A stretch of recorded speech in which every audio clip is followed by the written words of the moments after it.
We're able to put on this event and bring Guy with us. One is Springboard Inc., and they do trade show displays. They create them, and they do great work. And they employ my sister Io, and that's great. Here's the slides up there. And the other is Steve Romaine, and the Woodstock Truth Squad.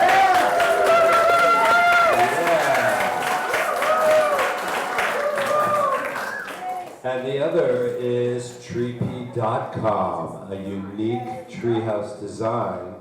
And I happen to be the branch manager. And we have a few slides to show you for our little commercial here, because what makes the Treepy unique is that it's based on suspension and not compression, like most houses and buildings. But suspension is what birds do and spiders do, and the George Washington Bridge does, and the Brooklyn Bridge.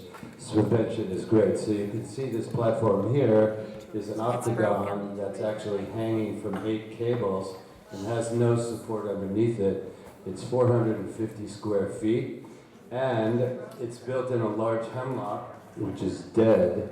So that's why when you order a kit and whatnot, one of our first suggestions is to pick a live tree. I happened to pick a live tree, but it wasn't alive enough. It was a hemlock, and as you all know, there's a mite that's killing the hemlocks up in this area. So we can go to the next one. So that's a closer look at it. So you can see how it's hanging from the cables, no support underneath. And if you want, there are several different designs. Of course, we recommend a railing, but at my house, we like to jump off at it and whatnot. And we have had yoginis up there doing yoga, higher yoga. And with climate change and whatnot, and all the water we're getting, it is good to get up in the air a little bit. So we can go to the next one. This is, with all this climate change, everything's catching on fire. This is just Christmas light stuff. And we'll go to the next one. There's my son and I. We're doing a little tree piece selfie, which you can do too. And then you can also put, there are a few other designs you can do with this. You can put fabric on the cables and it becomes like a teepee, thus the name Treepy. And you can build walls and roof and have like a floating yurt, which maybe the next photo is better. But this is what we're doing at our new Treepy Glamping Park, coming soon. Yeah.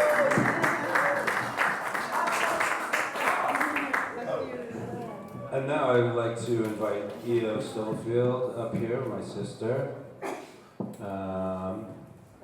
She'll let you know what she thinks.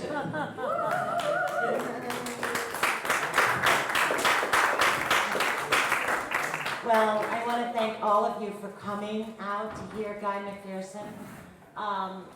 We're really honored to have him here in Woodstock and last night in Phoenicia, and he's done 2 radio shows now.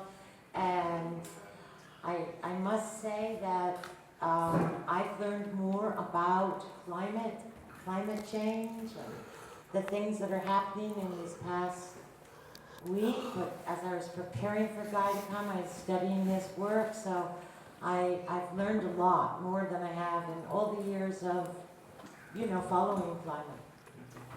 So Dr. Guy McPherson is an internationally recognized speaker, an award-winning scientist, and the world's leading authority on abrupt climate change, leading to near-term human extinction.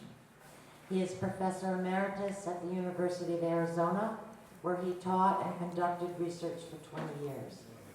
His published works include 14 books and hundreds of scholarly articles. Dr. McPherson has been featured on TV and radio and in several documentary films. He is a blogger, a cultural critic, a co-host of his own radio show, Nature Bats Class. Dr. McPherson speaks to general audiences across the globe and to scientists, students, educators, and not-for-profit and business leaders who seek their best available options when confronting Earth's cataclysmic changes. The bad stuff. So anyway, it's a great honor to bring you Dr. Guy McPherson. Thank you. Go slow, go slow, go slow. Okay. And there is one last thing I'd like to say. He is the best educator. I am just in awe of his teaching ability. There's no need for you to stop. No, really, I think we should have EO talk for the next hour. She's doing great. Thank you, EO. Thank you, Chip. Thank you, everybody, for making the trip. I have friends here from as far as 7 hours drive away, and from Vermont, and from places I probably don't even know. British Columbia, Los Angeles. Yes, these people are crazed, I'm telling you. Thank you all for coming, I appreciate it. I'm going to talk about abrupt, irreversible climate change, not the linear kind of climate change most of us have heard about for many years. Typical responses to my presentation of evidence include confusion, character defamation, libel, and slander. There's been a lot of that in my life over the last decade, really. Consider, for example, this, of course, she's talking about me. I've been promulgating this message for more than a decade, and most of you never heard of me until today. This is a great example. This is one of my lines from May of 2009, and apparently it doesn't belong to me anymore. It belongs to Truth Theory, whoever they are. So I first talked about this in an essay from May in 2009. It's one of the most stolen, plagiarized pieces of writing in my history, at least. Among the many publications who have adopted my work without mentioning my name are the New York Magazine, which wrote a piece after David Wallace Wells interviewed me for 2 or 3 hours and used my words verbatim repeatedly, never mentioned my name. But of course, everybody knew it was me. So Michael Mann, perhaps the most famous working climate scientist today, distinguished professor at Pennsylvania State University, immediately wrote a hit piece in the Washington Post about me, calling me a doomist cult hero, taking no particular interest in the evidence I present, but instead just calling me names, which is the usual approach. The Guardian was among the early publications in the mainstream who adopted the tactic of attacking me, and they've done 2 hit pieces on me now. I'm quite proud of that. And yet, over the course of the last couple of days, everything they write is the kind of thing I've been writing for a decade. Curious. Abrupt, irreversible climate change should come as no particular surprise. It was many years ago, 1912, what is that, 106 years ago in a few days, that coal consumption was affecting the climate. We've known this for a long time. Before that, in April of 1896, Svante Arrhenius wrote and published the first Referee Journal article on the topic of climate change as a result of burning fossil fuels. And it was long before that, nearly 50 years before that, that U.S. Ambassador and naturalist, a combination you rarely hear about these days, George Perkins Marsh, pointed out that if we burn fossil fuels, we can expect 2 outcomes: global warming and the urban heat island effect will accelerate. This is in 1848. It's not as if we haven't been warned for a really, really long time. Based on some relatively recent literature published in 2013, and so because of the way the journal process works, this paper was written no earlier no later than early 2012, and probably was written in 2011 by Quintero and Weens. And they were projecting climate change and its impacts on vertebrates like us, for example. And they looked at more than 500 extant species and concluded that projected changes, linear, gradual changes through 2100 would require rates of niche evolution for those vertebrates that are more than 5 orders of magnitude faster than typically observed among those species. So the bottom line here is that linear, slow, gradual climate change vastly outstrips the ability of vertebrate organisms to keep up. And we're no longer in the midst of gradual climate change. We were warned by the director of the New York office of the United Nations Environment Program, Noel Brown, in June of 1989 that we had 10 years to fix this whole carbon dioxide problem. And if we wait beyond that, things are going to spin beyond human control.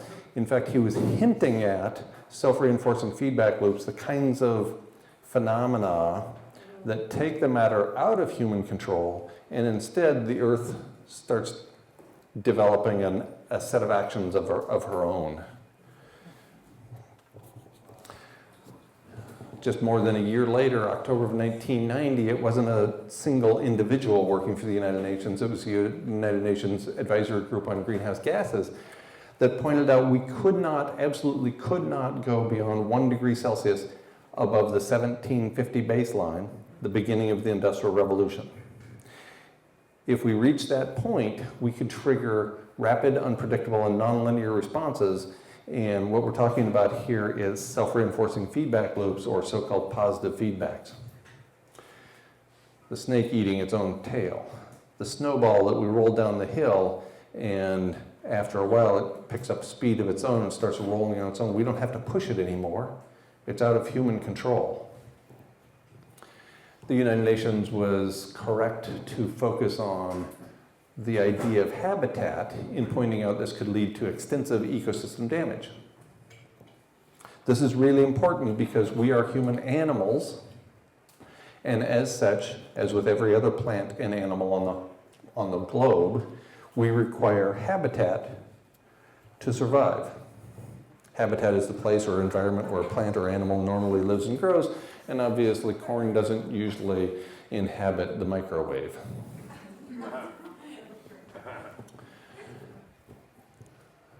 David Spratt, climate writer and speaker, pointed out that those self-reinforcing feedback loops began somewhere between 1/4 of a degree and 1/2 degree above the 1750 baseline, and that we've already triggered many of them. I've identified 69 of them in an essay I stopped updating more than 2 years ago.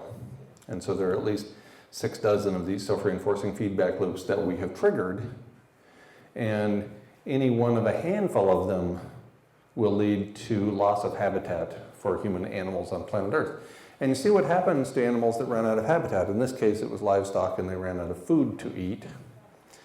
And given the rapid change in global average temperature, it's easy to imagine, in fact, we're already observing situations such as this.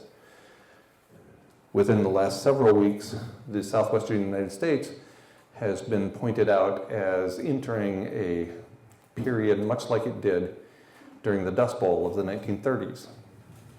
We're seeing massive fires and epic floods of biblical proportions all around the planet, with 1,000-year events occurring every year or two.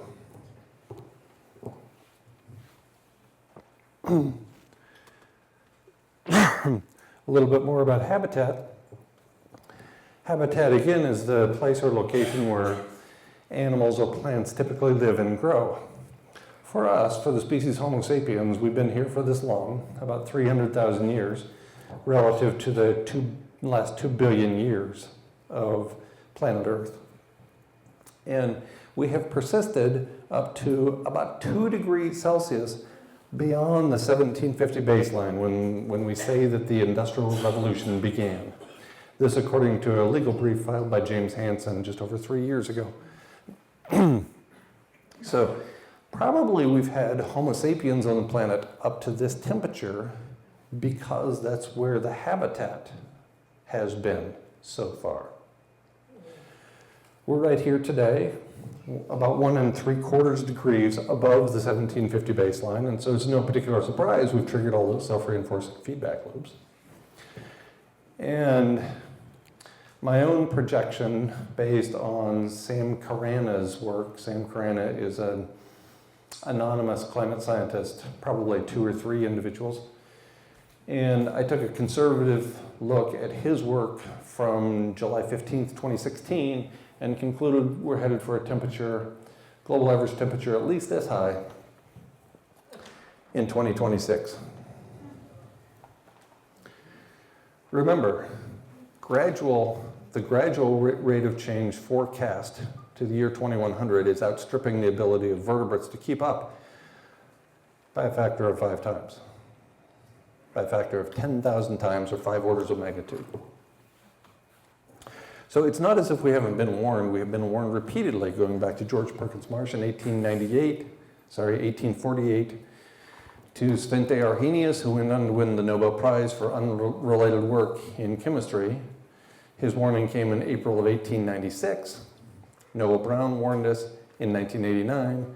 The United Nations Advisory Group on Greenhouse Gases warned us in 1990. And the typical response has looked a lot like this. We're so fascinated with the technology that we swear is going to save us, that we look at that technology as we go over the cliff. You know, I'm such a Luddite that I didn't know what this was. So I showed this 2 or 3 times, and somebody came up afterwards and told me something about that Pokemon, and I'm like, what are you talking about? I didn't have a Pokemon in my slide deck. That's a Pokemon? Apparently. Geez, Chip, you're giving yourself away as more of a Luddite than I am. So let's look at a couple of pieces of evidence for comparison. During the Paleocene-Eocene thermal maximum, some 55 million years ago, the global average temperature of the planet increased 5 degrees in a span of 13 years. A really, really rapid rate of change. So we know, based on evidence such as this, which is rooted in sediment records, we know that the planet is very sensitive and can warm up very quickly. This paper appeared in the Proceedings of the National Academy of Sciences in, I think, 2013. This is how quickly we've come out of the last glacial termination. So when we came out of the last ice age, so this one, obviously, there were no humans involved. Homo sapiens showed up 300,000 years ago, and this was 55 million years ago, plus or minus 15 minutes. And so there's no humans involved. This is the first time we have humans involved in warming the planet, and it's coming out of the last ice age. And then we look at 1750 through 2016, you can see that the curve gets a lot steeper and goes higher. So we're warming the planet at a really, really rapid pace. And things really got interesting here on planet Earth after 2016. That's when it became obvious to most people that we were in the midst of exponential climate change, not linear climate change. The only comparison with what we have done over the course of the last couple hundred years and change is an asteroid impact. We could catch up. It's not a goal, though. I'm going to talk briefly about 2 paradoxes, and then I'll elucidate with a little bit of information about what is meant by the 2 paradoxes. But first, I'll just introduce them. Civilization is a heat engine driving us to extinction. No matter how we power civilization, solar panels, wind turbines, wave power, whatever, it heats the planet. Terminating civilization heats the planet even faster because of a phenomenon called global dimming, or the aerosol masking effect, that would take serious issue with asteroid impact and take this line all the way up to the ceiling. And that's going to be awkward. Second paradox is that geoengineering must be employed, even according to the Intergovernmental Panel on Climate Change, among the most conservative scientific bodies in the history of the planet. And of course, no evidence indicates geoengineering will actually work. So we need to do it, and it's bound to fail. Let's unpack those a little bit. According to work initially by Tim Garrett, atmospheric scientist at the University of Utah, who first wrote a paper about the laws of thermodynamics and civilization as a heat engine in light of the laws of thermodynamics. He wrote and submitted that paper in 2007 to 10 different journals. They all turned it down. Finally, it was accepted for publication by one of the more courageous men on Earth, Pauline Schneider, who happened to be on his deathbed. So as an editor of Climatic Change, he sent it out for review. The reviews came back with taking no issue with the evidence. And Pauline Schneider said, well, I don't like this paper. Nobody likes this paper. Nobody wants civilization to be a heat engine. Nobody wants us to have to turn off the water coming through the taps and stop the fuel at the filling stations and have no more food at the grocery store. But if that's the way it is, that's what evidence is about. So it was published. It was published electronically in November 2009. The outcry from the scientific community was immediate and loud. So the paper was immediately pulled from publication. It was then published finally, some 16 months later, February 2011, officially published, only when 2 academic research groups were allowed to respond to Garrett's paper. And by the way, he was not allowed to comment on their responses. When people tell you there's no politics in science, you can relay them that little story. Based on the laws of thermodynamics, civilization is a heat engine. Period. Collapse of civilization warms the planet even faster. What did he just say? We know about greenhouse gases that trap heat and prevent infrared radiation from escaping the atmosphere. Everybody knows about that. Everybody who's ever driven a car and left that car in the open with the windows rolled up on a summer day knows about the greenhouse effect. Because the heat goes into your car, the windows are rolled up, the long wave radiation is trapped. It can't get out, and so it heats up in there. So you go to start your car and immediately you roll down the windows to let in some outdoor air, or you turn on the air conditioner, which, by the way, heats the planet even faster. At the same time industrial activity produces these greenhouse gases that we know about, it also produces something that most of us don't know about. And that's particulates, most notably sulfates, and especially sulfates associated with burning coal.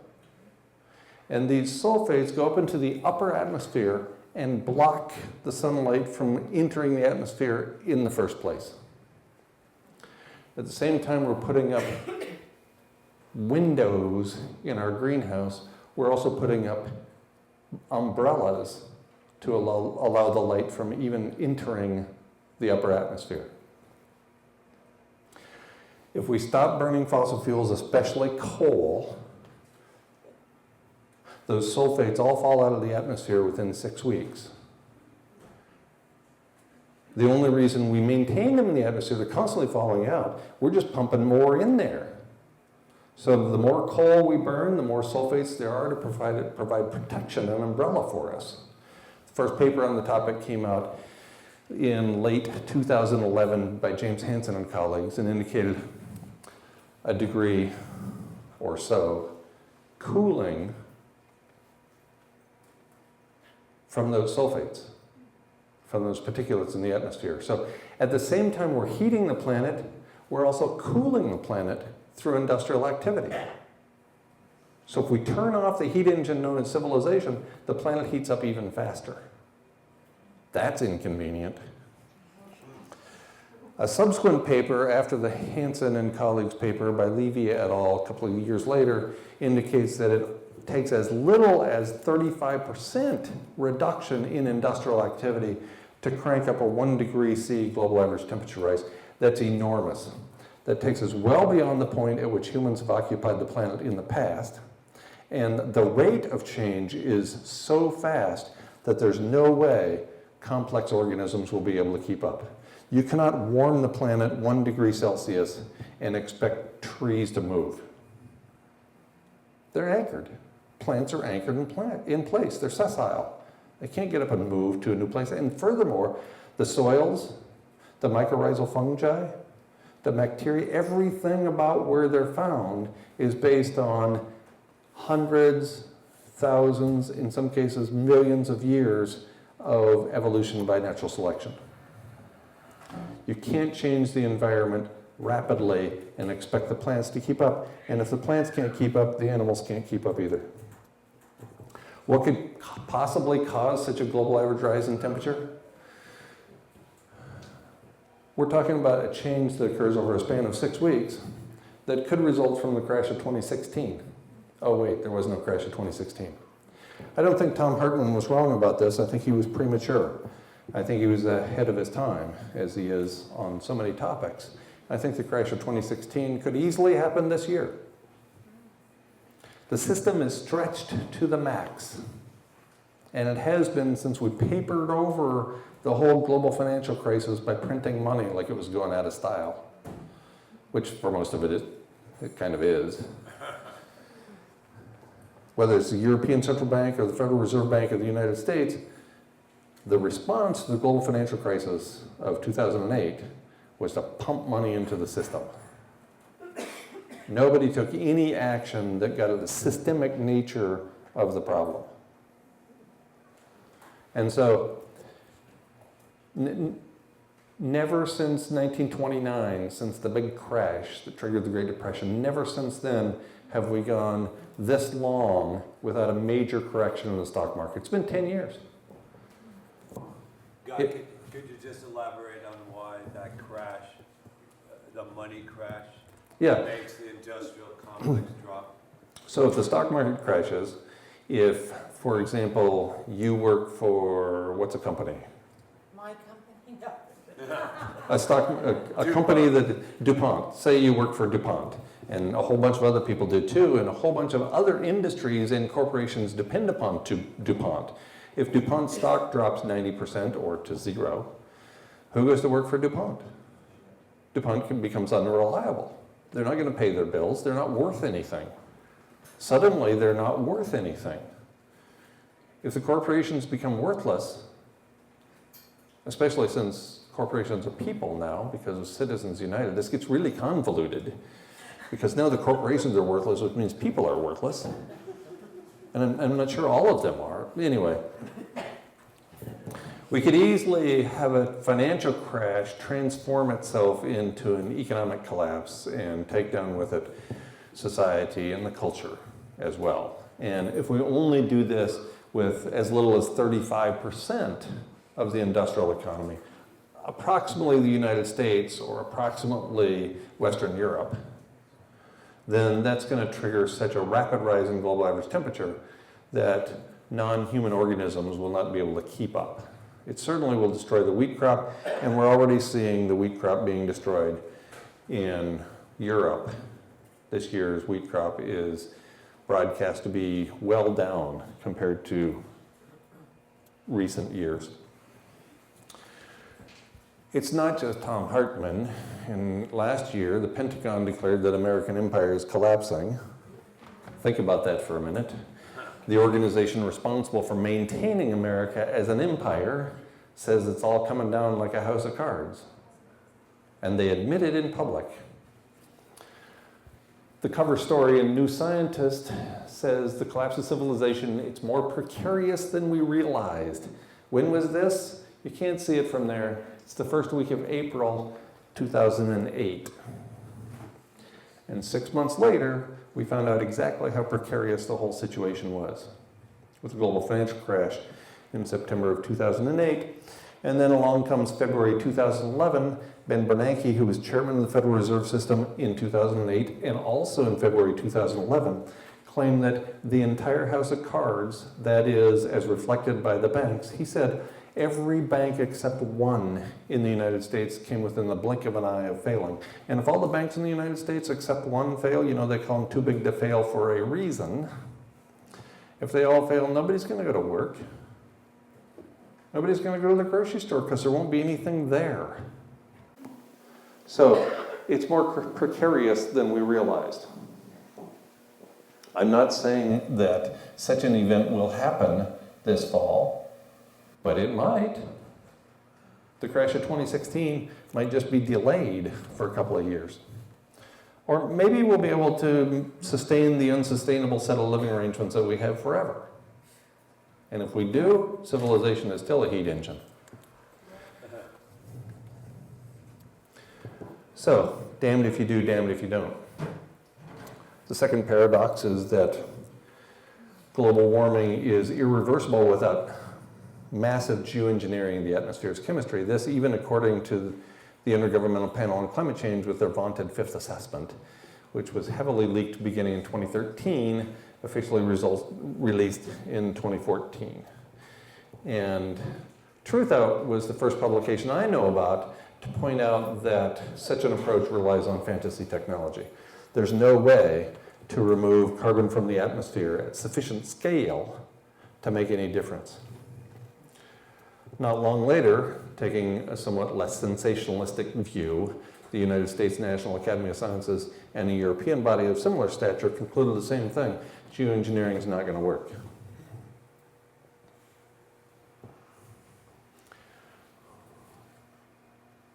This is not the National Enquirer. This is a very conservative group of scientists who are taking a detailed look at all the published evidence for and against geoengineering and concluding that it won't fix the situation. And yet, James Hansen, the godfather of climate science, who warned us on the floor of Congress in 1988 that we're overheating the planet, he's the first author on a paper in Earth System Dynamics pointing out via headline, via title of the paper, that this is the young people's burden. There is a requirement for young people to sequester carbon from the atmosphere. A requirement.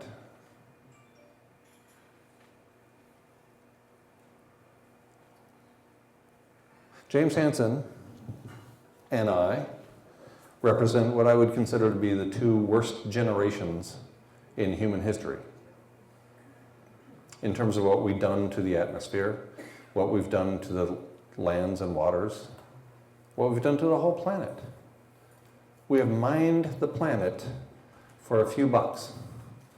And now James Hansen has the audacity to tell his grandchildren, it's up to you. You better fix this. There's no known way to fix this, and you need to fix it. Oh, and then there's the nuclear issue. James Hansen is a fan, and a bunch of other climate scientists are too, and they forget about two things in promoting nuclear power.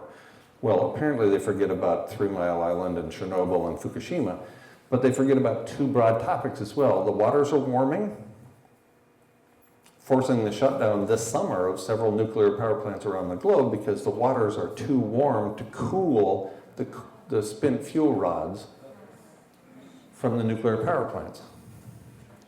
That's in Finland. Do you know how cold it is in Finland? This is not the tropics. And the carbon footprint, by the way, of nuclear power is enormous. By the time they become carbon neutral, they need shut down for safety reasons. There's a lot of concrete in those cooling towers. Okay, as if two paradoxes aren't enough to convince you that this is a damned if you do, damned if you don't situation, that this is a predicament, not a problem.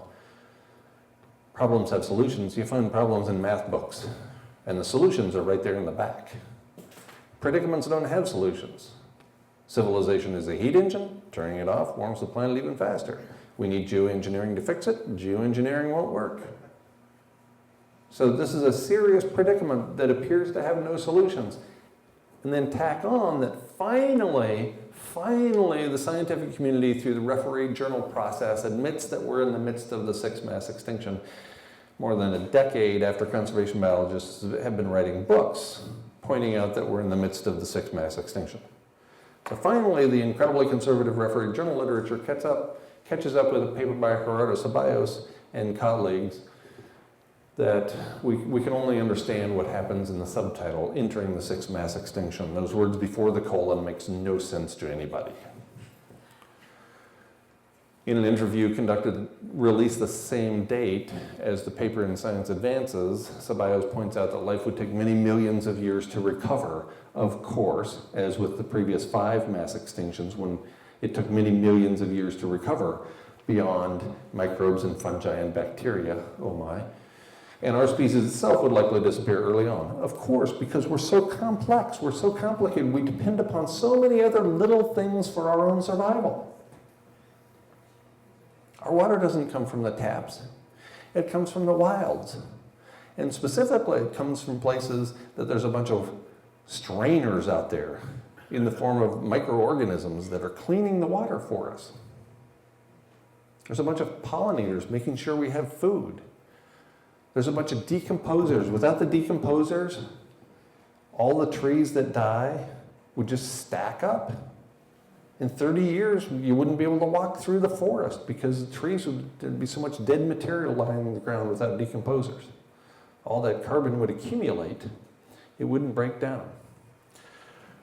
So this is the first paper pointing out that we're in the midst of the sixth mass extinction. 2 years later, a different group of co-authors, again with Gerardo Ceballos as the lead author, indicates that we're in the midst of the sixth mass extinction. And I'd like you to take a look at the first 2 words of that title of the paper, something I thought I would never see in the referee journal literature, which is by its nature very conservative. Again, this is not the National Enquirer, and the title screams biological annihilation. I never thought I would see the day. I published dozens of referee journal articles, and they're mostly unreadable for the lay public because the language is such that it's incomprehensible.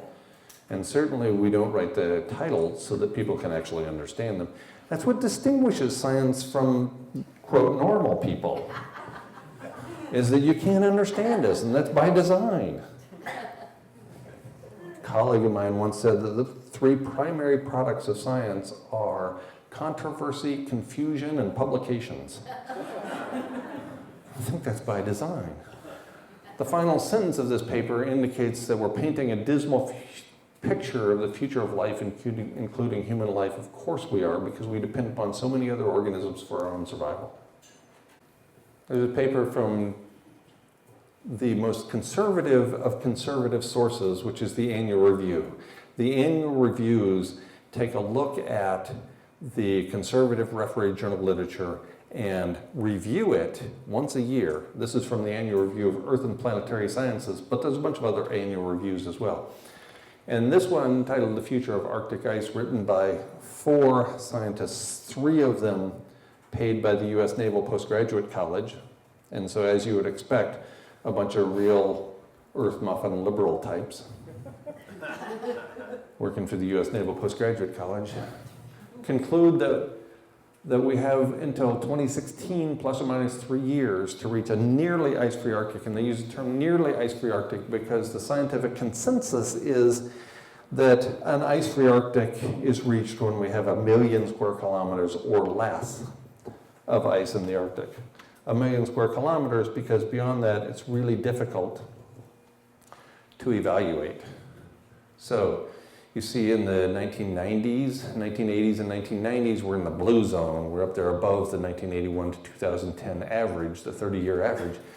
But then after 1990 or so, things start going south in a hurry, and we get less and less ice volume in the Arctic.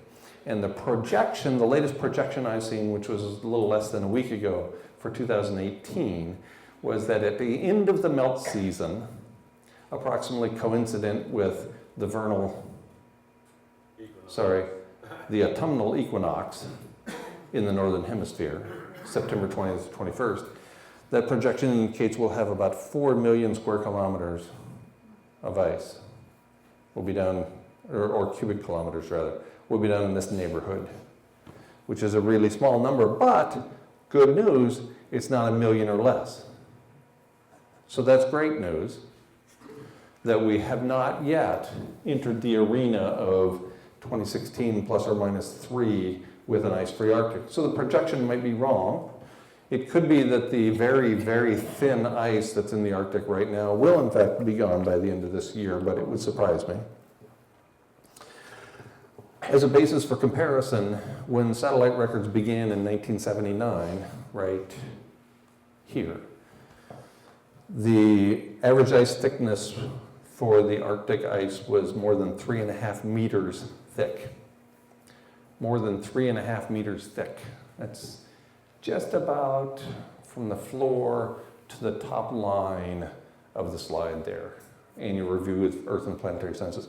And this year, more than 99% of the ice is less than 1 meter thick, which is from here down.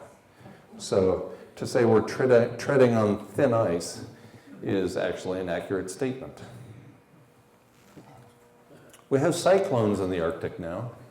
You heard about that? Cyclones, we never used that term to apply to the Arctic until 2 years ago, well, last year. Now we have cyclones in the Arctic, and it could be that we have a significant cyclone during the remaining melt season, and that would eliminate all the ice. But I don't think that's going to happen this year. I think we dodged yet another bullet. And as pointed out by the president of Finland, who has an unpronounceable last name, so I won't even try, if we lose the Arctic, and here he means if we lose the ice in the Arctic, we lose the globe, and by this he means we lose habitat for humans on Earth. The Arctic is a planetary air conditioner. We are an ice-dependent species. We need ice in the Arctic. The last time there was no ice in the Arctic Ocean was more than 3 million years ago. Homo sapiens have been here for 300,000 years, and more than 10 times ago, that long, was the last time we had an ice-free Arctic. And that kind of condition is associated with what we call hothouse Earth, a term that you've been hearing quite a bit about lately. I started writing and speaking about hothouse Earth 10 years ago, and now it's all the rage. And I have bad news too. It's not all Pollyanna for me. I know that's what you came to expect. There's also that issue of nuclear power plants. I already mentioned them. We can't cool them fast enough, so they're temporarily turned off. But to decommission them takes a really long time. To safely decommission a nuclear power plant requires a long time. There's more than 450 of them around the world.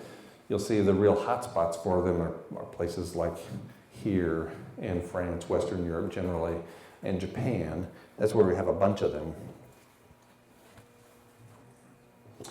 So when civilization fails, when the heat engine known as civilization fails, when money doesn't matter anymore, when people stop going to work at their nuclear power plants, they all melt down catastrophically, and they spew ionizing radiation all over the globe, and probably strip away the atmosphere of Earth and leave Earth resembling Mars, a rock-like planet floating through space, with no potential for life ever occurring on Earth again. I think that's the bad news. Yeah. Pretty sure that's right. What about the cement covering them over? So we could do something. We could do what was done at Chernobyl. Chernobyl, because it was inland, the almost immediate response was to pour so much concrete onto Chernobyl that it formed a sarcophagus and prevented that ionizing radiation to do what it did at Fukushima. That can't be done at Fukushima because it's right there on the coast.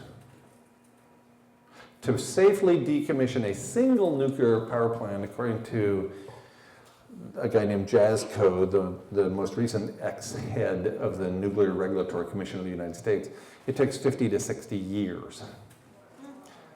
50 to 60 years to decommission one if the money is spent on it. Dog years?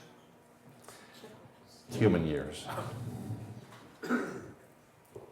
So, we could prepare, we could start shutting down those nuclear power plants like they did at Chernobyl. That might provide a little insurance, I'm not even sure of that. But it would certainly be better than doing nothing, which is apparently the route we've chosen. So, what to do? Well, I'm not the first to give you a terminal diagnosis. Surely you knew, since you were 12, that you were going to die. I learned when I was 11. When I was 11, my grandmother died, and I barely knew the woman. You know, we visited once a year. And I cried for a long time. And looking back, a couple of years later, I'm trying to figure out why that affected me so much. And I realized it was because it wasn't about her, it was about me. I realized that if she's lethal, if she's mortal, if she's going to die, then it might affect me too. That was like the most horrible news I'd ever heard. We're all going to die. How we act between now and then determines who we are. Identifying what matters most to each of us, learning from hospice as human extinction looms, I think these are important questions for us to answer as individuals. I am not, nor have I ever proposed inaction. I'm going to quote a major influence on my life when I was much younger, Edward Abbey, the desert anarchist, who pointed out that action is the antidote to despair. And I think there's no better judge of a person's character than how they act in the face of impossible odds. If you really can't win, and it looks like we can't, then why not go out swinging? Why not try to shut down those nuclear power plants so we don't turn Earth into Mars? You know, Elon Musk wants to go to Mars. You know that story, he's going to go to Mars and build a civilization there and blah, blah, blah. And I'm like, why? We're bringing Mars here. Save a few bucks, Elon. You don't have to go anywhere. Bring the family.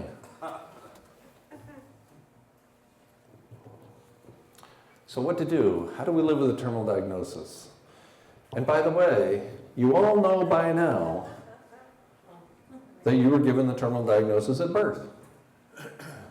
You know, we forget about it along the way. The whole culture causes us to believe in the infinite growth paradigm, that we can actually have infinite growth on a finite planet. Of course, that's ridiculous. And so somewhere along the way, we come to grips, we realize that we too are going to die. Some days I think, that'd be great. I mean, I have bad days. So we know that birth is a sexually transmitted disease that is proven fatal in every case. We all know that. Birth is lethal. And the certainty of my near-term death, and it's not because I'm ill in any way beyond what you can observe, but I'm certain I'm going to die, and it's going to be pretty soon. Because we're headed for an ice-free Arctic or a financial collapse, and either one of those triggers my death in the relatively near term. Even if the folks at the U.S. Naval Postgraduate College were not conservative enough, even if their projection goes until 2020 or 2021, even if the system holds together for that long a time, longer than it has since the Great Depression, still that's not a long time. We're talking 2 or 3 or 4 years. And I'm living as if it's going to happen this October. I'm living with death over my left shoulder. I'm pretty sure the financial collapse is coming this September or October. And if it doesn't, what have I lost? I'm living more fully as a result of my certainty of my near-term death. And I couple that with the absurdity of all life. I'm pretty heavily influenced by the philosopher Camus. So I'm living with urgency and authenticity. Why would you lie to anybody if you knew you were going to die? Does anybody know anybody who's in hospice and the whole time they're thinking, I need to hide this from people? I got to take these secrets to my grave. That and 42 more pair of shoes. Shoes and secrets. Nobody does that. I don't think. Of course, we don't know, because all those people are dead. So, I give advice only because people ask, not because I think I'm actually qualified to give advice. But I've been thinking for a while, you know, I got paid as a university professor, believe it or not, to just sit there and think. 6 figures. 6 figures to sit at a desk and think, and take students to coffee a couple of times a day. It's absurd, really, and I came up with some conclusions. That nothing is under control, at least not under my control. Nothing that really matters. I don't have my thumb on the button. I don't get to decide when we occupy another third world country, when we get to occupy some country in the Middle East or Northern Africa, because that's where our oil is. I don't make those decisions, and you probably don't either. Nothing is under control. There's one exception that is really important. Some things are under our control. In particular, the people in your life on a very regular basis. You can ruin their day any day. You can do it 7 days in a row. And then you don't ever have to worry about interacting with those people again. So that's what's under our control, really. We can be jerks to the people we live with, the people we spend time with. That's what's under our control. But we're not like that. We're not those people. That's it. That's all that's under our control. And mostly it's negative. We can be positive and act upbeat with those people and try to make them happy or joyful, or not. I encourage the pursuit of excellence, despite the absence of external rewards for such behavior, and also the pursuit of love. And this is why I'm so constantly insulted by my contemporaries in the scientific community, is that I propose things like this, which, you know, from a scientific perspective are sort of silly. I also suggest taking advice from our four-legged friends. Our four-legged friends go to the park where there's 4 trees and a sun, and our four-legged friends, what do they see? 4 trees and a sun. What do we see? Everything else. We see the mismatched socks I put on before I went to work today. We see the bills coming through the door. We see the argument we had. We see all these things that have gone wrong, including, I don't know what's this deal with the sperm cell. This guy's got something wrong. Anyway, but this is what we do. We think about the past. We regret what we've done or what we haven't done. We project into the future. We fear the future. We hope for the future. And we're not even present. Could be a mouse. That's a mouse? Oh, that's a mouse for the computer. Some people think differently than others.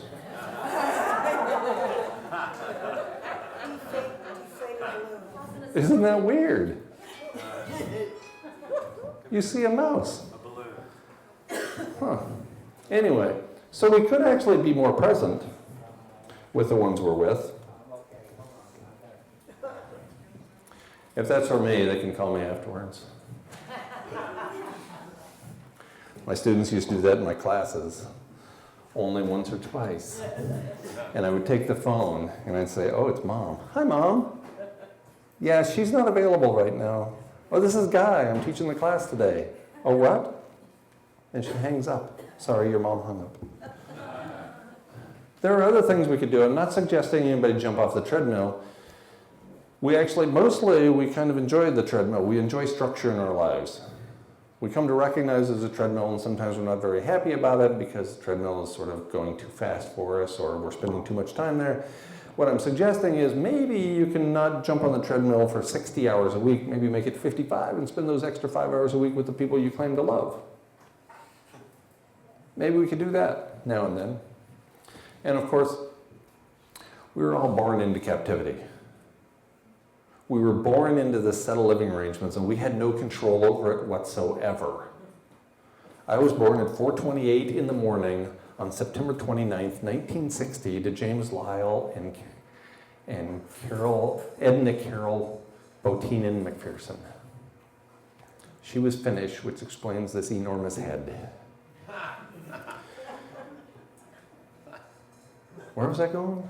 Oh, right. So I was born on February 29th, 1960, at a certain time in northern Idaho, at a certain place, to two educators. And because of that, because of when and where I was born, I have experienced the greatest economic expansion in the history of humanity. And now I'm seeing the greatest economic contraction in human history that will lead to my demise. Is that amazing or what? And I didn't have any control over any of that. And neither did you. We're a victim of our circumstances. But what we don't have to do, we don't have to use the expectations of others to reinforce that cage we were born into. The cage we call civilization. You have to do certain things. Everybody here is pretty much fully dressed. Some of these expectations of others are good. I was talking to my partner Pauline today, and I wasn't dressed yet, and she said, you could go like that. And I mentioned that the expectations of others, sometimes they're good. So you have me to thank and not her for this. Again, a major influence in my young life was the desert anarchist Edward Abbey, and another one of his quotes indicating that I'm not suggesting you drop out, tune out, smoke weed, not that there's anything wrong with that, for the rest of your life. Not that you jump off the treadmill forever, that's not what I'm suggesting at all, but I'm not suggesting inaction either. I just don't think we can be particularly attached to the outcome of our actions. I've been influenced by Buddhist philosophy, not Buddhist religion. There's a difference. So I think we can, if we choose, take action that's beyond nuclear. We could decommission, we could begin the process, we could prepare to safely, or at least more safely, shut down the nuclear power plants, more than 450 of them around the globe. We could do something if we were so inclined, and I would like to think that we are. And I do things in my own life. I don't, contrary to what you read on the internet, I don't tell people that they should just lay down and die. Even if you recognize your terminal diagnosis from birth, you knew you were going to die pretty much from the time you're 12.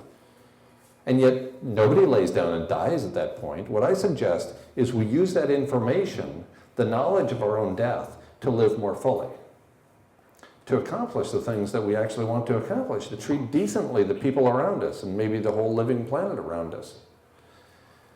Maybe that's just weird.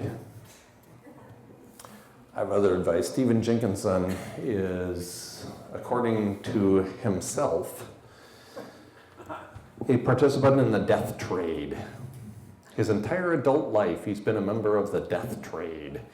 His 2015 book is very good, Die Wise. There's also a documentary film about him. And his latest book, which has just come out, Come of Age, is about elders and eldership. And he tells this story. I've interviewed him, and I went to a presentation of his, and he tells this story pretty much every presentation. He's on a team with nurses and doctors, and they meet every week or so with respect to a terminal patient. And they have these meetings for every terminal patient once a week or so. So they're talking about a particular terminal patient, and it always comes up every single meeting right away. When do we start sedation? When do we start sedation? And thousands of times now, Stephen Jenkinson has said we start right away. Not with the patient. The patient knows he's going to die. They don't need sedated. We need to sedate the family and friends. They're freaking out. I think there's something to that. When you're in hospice, when you're the person who's coming to grips with your own death and you know you're going to die with great certainty, you accept it. Other people might not. Other people bargain and fight and deny and do all those Elizabeth Kubler-Ross stages along the way. But we could move beyond that. We could, in the words of Jenkinson, die wise. I've even written a couple of books about the whole subject. With my co-author Carolyn Baker, Extinction Dialogues, and the subtitle is really the whole story, How to Live with Death in Mind. So this book is a collaboration of the uber left-brain scientist me with Jungian counselor and philosopher Carolyn Baker. It reminds me I have such a strong left brain, which is the quantitative side. And people ask what's wrong with me. And I tell them my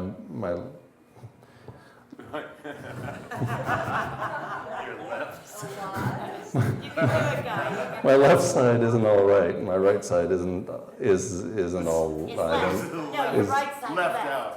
Jesus Christ! I tried to tell this joke 3 times now, and I can't get it right.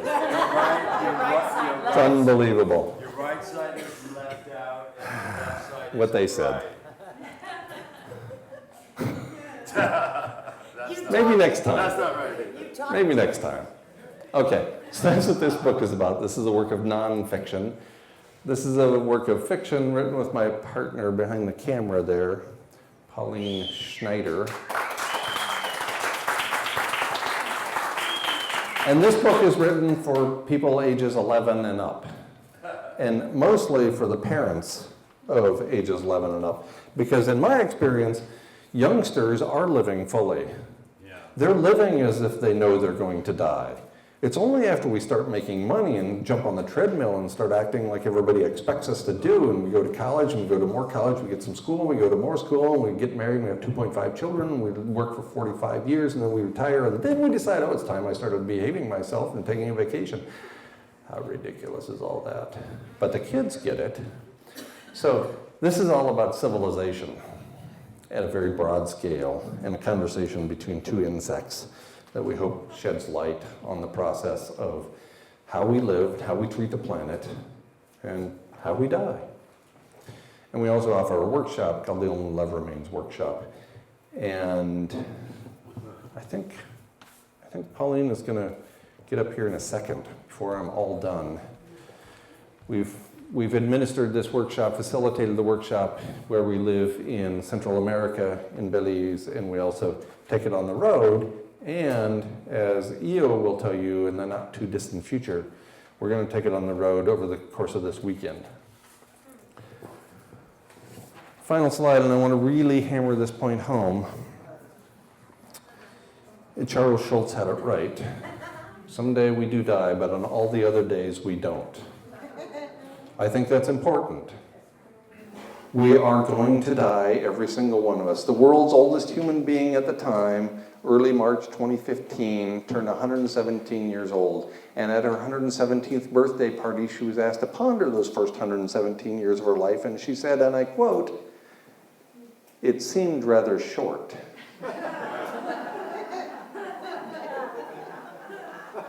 She was 117. It seemed rather short. And then to put a punctuation mark on her message, and apparently mine, she died a few weeks later. You aren't going to make it to 117. It will seem rather short. Live with urgency. Live with death in mind. Pauline, will you come up here, please?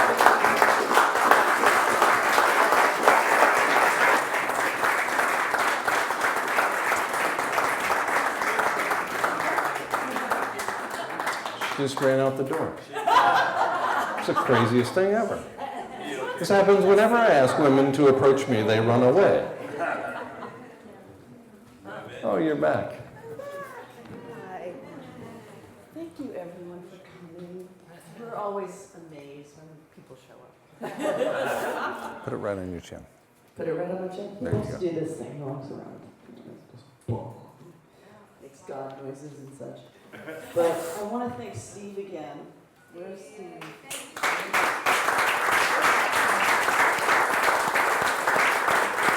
He's the silent rock star here tonight. Thank you so much. And Io and Chip. We want to thank you. I think this. Yes. Eo, can you come and collect your book, please? That's your prize. Thank you. Thank you very much. Thank you for making it happen. Thank you, Chip, Susie and Chip. yes. Susie's not available, she wasn't able to be here tonight, but this is for Susie and She's a Chip, little shy. who are amazing. So much. Thank you so much. Oh. And Susie, if you don't know her, is Chip's significantly better half. Give me a hug too. It's the right And you know side it. left. And you know it. I know. I can't get that one for some reason.